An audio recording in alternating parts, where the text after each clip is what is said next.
Japan में चावल की कीमतों के आसमान छूने और इससे उपभोक्ताओं की जेब पर असर पड़ने के बीच जापान में अगले साल के चावल उत्पादन का अनुमान सामने आया है। रिपोर्ट्स की माने तो जापान सरकार अगले साल चावल की कम पैदावार का लक्ष्य लेकर चल रही है, लेकिन यह अनुमानित मांग को पूरा करने के लिए पर्याप्त होगा, ऐसा रिपोर्ट्स में दावा किया जा रहा है। बताया गया है कि जापान में चावल की कमी और कीमतों के उच्चतम स्तर पर चले जाने की वजह से जापान की सरकार द्वारा यह फैसला लिया गया है। सूत्रों की माने तो जापान के कृषि मंत्रालय को उम्मीद है कि अगले साल यानी 2026 में जापान की चावल फसल 71.1 लाख टन पर पहुंच सकती है, जो इस साल के उत्पादन से 3,70,000 टन कम है। बता दें कि जापान में चावल संकट को लेकर इन दिनों चर्चाएं तेज हैं। चावल की कीमतों को नियंत्रित करने के लिए जापान द्वारा अपने इमरजेंसी भंडार को भी रिलीज किया गया है, पर रिपोर्ट्स की माने तो इसका असर उपभोक्ताओं पर पड़ा है। वहीं जापानी किसानों को इसी बीच चिंता है कि अधिक आपूर्ति से उनकी आय में भारी गिरावट आ सकती है।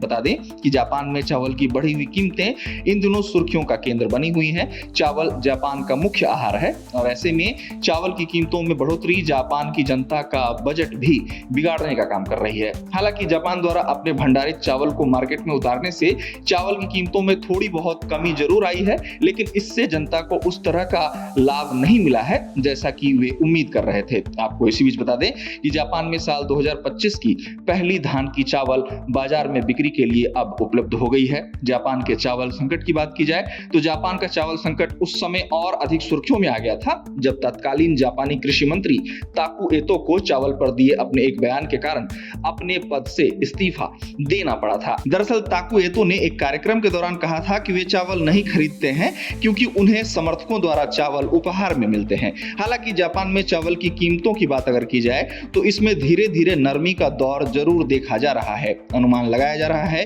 कि सरकारी प्रयासों और घरेलू उत्पादन के कारण जापान में चावल की आसमान छूती कीमतों को आने वाले दिनों में सामान्य करने में मदद मिल सकती है। लेकिन इन दिनों जापान में चावल की बढ़ी हुई कीमतें लोगों को परेशान जरूर कर रही हैं और इसी बीच अब अनुमान लगाया गया है कि अगले साल जापान में 71.1 लाख टन चावल का उत्पादन हो सकता है।